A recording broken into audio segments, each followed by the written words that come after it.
आरक्षणाच्या मुद्द्यावर विरोधकांची भूमिका ही दुटप्पीपणाची आहे असा निशाणा सभागृहातून शंभूराज देसाई यांनी साधलेला आहे। व या पुढल्या महत्त्वाच्या बातमीकडे, तुकोबांच्या रिंगणाच्या दिवशी राजकीय रिंगणाचे संकेत मिळाले आहेत। हर्षवर्धन पाटलांसमोर कार्यकर्त्यांनी तुतारी वाजवलेली आहे।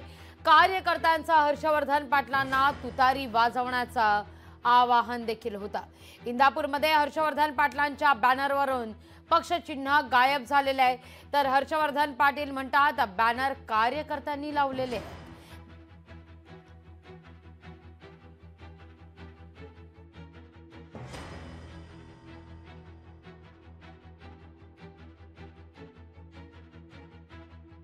तुमच्या काही ठिकाणी बॅनर्स लागलेले आहेत इंदापूर शहरामध्ये, त्याच्यामध्ये भाजपचं चिन्ह किंवा भाजपचं नाव कुठेही दिसत नाहीये आणि दुसरीकडे कार्यकर्ते अपक्ष आमदार म्हणून अशा पद्धतीचे बॅनर्स लावतायत। तर काय नेमकं, आणि इथे सुद्धा आता तुतारी तुमच्या समोर वाजवण्यात आलेली आहे, त्यामुळे एक गडबड आणि एक संभ्रम आहे। काय संभ्रम वगैरे तसं काही नाहीये। शेवटी अजून निवडणुका घोषित व्हायच्यात आणि तसं काही नाही। शेवटी हा प्रत्येक कार्यकर्त्याचा आता बॅनर काय कोणाची कुणी बॅनर लावतं किंवा कदाचित कुणी नाव टाकताही बॅनर टाकतं, त्यामुळे बॅनरचा काही विषय महत्वाचा नाही। आणि मला असं वाटतं अजून महायुतीच्या चर्चा व्हायची, बसायचं एकत्र, तिथून जागा वाटप व्हायचंय, त्यानंतर पुढे निर्णय होतील। पण तुम्ही पण इच्छुक आहात?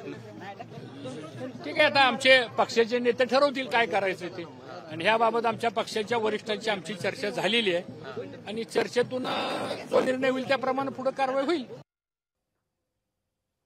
दरम्यान या सगळ्या संदर्भात जयंत पाटील यांच्याशी संवाद साधलाय आमचे प्रतिनिधी विनोद राठोड यांनी।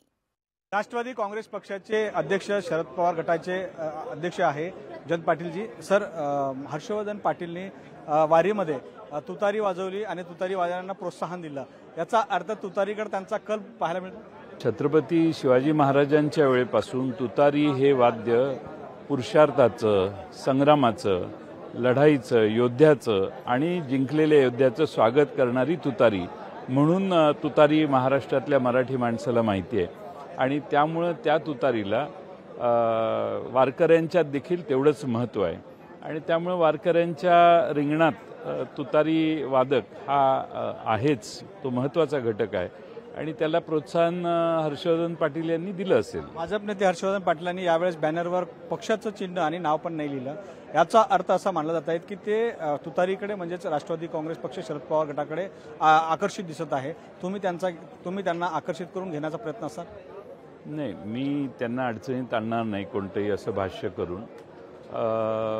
त्या बाबतीत मला काही माहितीही नाही आहे किंवा त्यांचा माझा संपर्कही नाही आहे, त्यामुळे त्याच्यावर अन्याय करणारं कोणतंही विधान करणं योग्य नाही। पवारसाहेब म्हणतात की माझ्या संपर्कात नाही, परंतु जयंत पाटलांच्या संपर्कात अनेक आमदार आहेत, त्याच्यावर चर्चा होत असते। असे किती आमदार आहेत, ते भाजपची किती संख्या या ठिकाणी? ती आता रिझल्ट लागल्यावरच माणसाचा विश्वास बसतो, त्यामुळं नुसत्या चर्चा आणि संख्या सांगणं हे फारसं योग्य नाही, पण पवारसाहेब म्हणतायत ते खरं आहे। व्हिडिओ जर्नलिस्ट विनोद नाईकसह विनोद राठोड, लोकशाही मराठी, मुंबई।